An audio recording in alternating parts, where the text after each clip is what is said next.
جس میں ہم خبر کر رہے ہیں ایک شخص پیدا ہوگا جو ناکا کو قتل کرے گا۔ اس خبر سے عوام بہت پریشان ہوئی کیونکہ صالح نے اس کے انجام میں نزول عذاب کا بھی حوالہ دیا تھا۔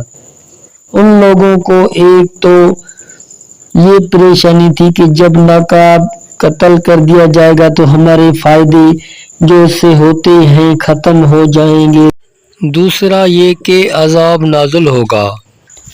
بنابراین ان سب نے مل کر فیصلہ کیا کہ اس مہینے میں جو بچہ پیدا ہوگا اسے قتل کر دینا چاہیے تاکہ ناکا قتل سے بچ سکے۔ چنانچہ ان لوگوں نے 9 بچے قتل کیے، لیکن جب 10واں بچہ پیدا ہوا تو اس کا باپ صالح اور ماں قدیرہ فیصلہ سے باغی ہو کر کہنے لگے کہ ہماری کوئی اولاد اب تک نہیں ہوئی ہے، ہم تو اپنے بچوں کو قتل نہ کریں گے۔ چنانچہ انہوں نے اسے بچا لیا۔ وہ لڑکا جو پیدا ہوا تھا صالح کے نطفہ سے نہ تھا بلکہ زنا زادہ تھا اور ایک شخص صفوان نامی سے پیدا ہوا تھا۔ غلزیہ صالح اور قدیرہ نے اس بچے کا نام قدار رکھا اور وہ اس کی پرورش کرنے لگے، یہاں تک کہ بروایت بھی جب اس کی عمر 20 سال کی ہوئی تو وہ تیر اندازی میں بہت باکمال ہو گیا اور اس کے دل میں اکرناکا کا خیال پیدا ہوا۔ اس نے اس خیال کو پروان چڑھانے کے لیے سب سے پہلے ان لوگوں کو ہم نوا بنایا جو ناکا سے بچاؤ کے لیے قوم کے فیصلے کے مطابق اپنی 9 اولادیں قتل کرا چکے تھے۔ پھر وہ دیگر لوگوں کو ہم نوا بنانے کی صحیح کرنے لگا، یہاں تک کہ اس کا رابطہ وہاں کی بادشاہ گنیزہ نامی عورت سے پیدا ہو گیا جس کا نام بروایت مجلسی ملکہ تھا۔ قدار وہاں آنے جانے لگا۔ گنیزہ کے دل میں قتل ناکا کے جذبات پرورش چھپا رہے تھے کہ اس سے ایک مضبوط ہم نوا قدار مل گیا جس سے اس نے یہ سمجھ لیا کہ اب کامیابی آسانی سے حاصل ہو جائے گی۔ بروایت حیات القلوب قدار کا ایک دوست تھا جس کا نام مصدع تھا۔ یہ دونوں ایک عورت پر عاشق تھے۔ قدار کی معشوقہ کا نام کتام اور مصدع کی معشوقہ کا نام اقبال تھا۔ یہ چاروں ہر شب ایک مقام پر جمع ہو کر شراب پیتے تھے اور باہمی داد عیش دیا کرتے تھے۔ بروایت علامہ جزائری قدار پستہ قد تھا، آنکھیں اس کی بھوری تھی اور رنگ سرخ تھا۔ گنیزہ نے کتام اور اقبال کو بلا کر ان سے کہا کہ تم لوگ ہمارا ایک ضرور کام کر دو۔ انہوں نے پوچھا وہ کیا ہے؟ اس نے کہا ناکا صالح کو قتل کرنا ہے۔ انہوں نے پوچھا کہ اس کی ترکیب کیا ہے؟ اس نے کہا کہ آج رات کو جب قدار اور مصدع تمہارے پاس آئیں تو تم ان سے کہو کہ ہم تمہیں اس وقت تک ہاتھ نہ لگانے دیں گے جب تک تم ناکا صالح کو پے نہ کر دو۔ انہوں نے کہا بہتر ہے۔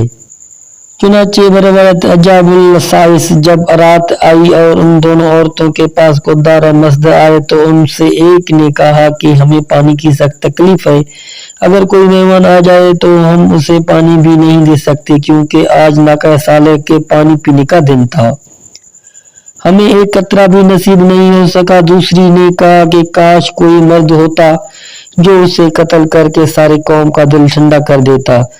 یہ سن کر وہ دونوں بولے کہ یہ کون سی بڑی بات ہے، ہم اسے قتل کیے دیتے ہیں۔ چنانچہ دونوں نے باہر نکل آئے اور اپنے ہم نوا تلاش کرنے لگے۔ ادھر اکرما ناکے کے لیے یہ 7 آدمی تیار ہوئے، ادھر قدار کے تیار کیے ہوئے وہ 9 آدمی جن کے لڑکے قتل کیے جا چکے تھے، وہ خود حضرت صالح کو قتل کرنے کا عزم کر کے اس پر عمل کرنے کی صحیح بلیغ کر رہے تھے۔ تبری میں ہے کہ یہ 9 کے 9 حضرت صالح کو قتل کرنے کا پروگرام بنا کر اپنے اپنے گھروں سے باہر نکلے اور جا کر ایک پہاڑ کے کوہ میں ٹھہر گئے، اور وہ یہ تھا کہ جب حضرت صالح اپنی مسجد سے برآمد ہوں گے تو انہیں اسی وقت قتل کر دیں گے۔ ابھی وہ اس پہاڑ سے نکل نہ پائے تھے کہ جبریل نے اس پہاڑ کے بالائی حصے کو ان پر گرا کر واصل جہنم کر دیا۔ جب ان لوگوں کی داستان آبادی میں پہنچی تو عوام میں حضرت صالح کے خلاف غلط جذبات پیدا ہو گئے اور ان کی بڑی تعداد حضرت صالح کے پاس آ کر کہنے لگی کہ آپ کی وجہ سے پہلے ان لوگوں کے بچے ذبح کیے گئے تھے، اب آپ نے انہیں